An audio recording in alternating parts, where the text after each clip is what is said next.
Well, it's been a warm October, and of course, we're talking about significant heat across the southwestern portion of California. We are also talking about a very chilly end to the month of October, beginning in November, for the Midwestern and eastern half of the United States.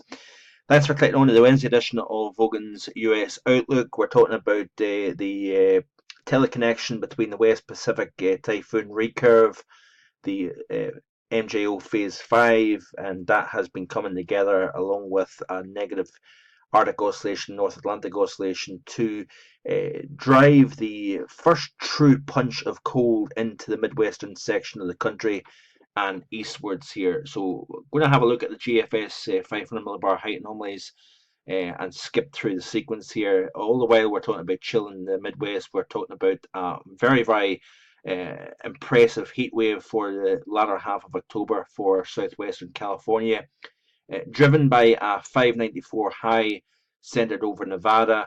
And of course, we've got the strong northeasterly Santa Ana winds that has been driving the temperature to 104 degrees yesterday in downtown LA, 105 along the coast, and I believe San Luis Obispo reached 108 degrees either yesterday afternoon or the day before, which was, I believe, the warmest temperature in the lower 48 for so late in the season. So impressive heat, that's for sure.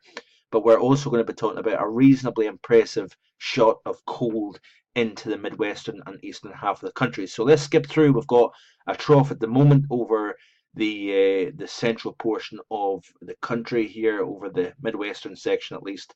We had 70, nearly 80 mile an hour winds blowing from the north across Lake Superior during the day yesterday. Wave heights between 20 and 30 feet, which is very impressive indeed.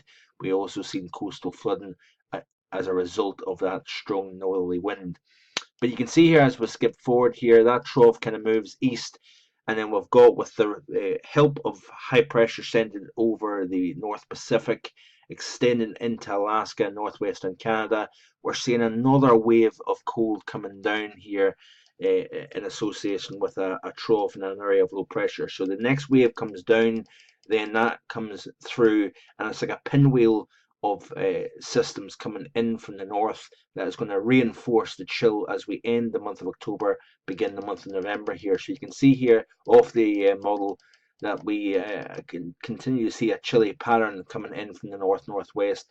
But then you notice as we go into the first weekend in November, despite having a ridge over the Bering Sea, it looks as if we're going to start to pull back with the trough.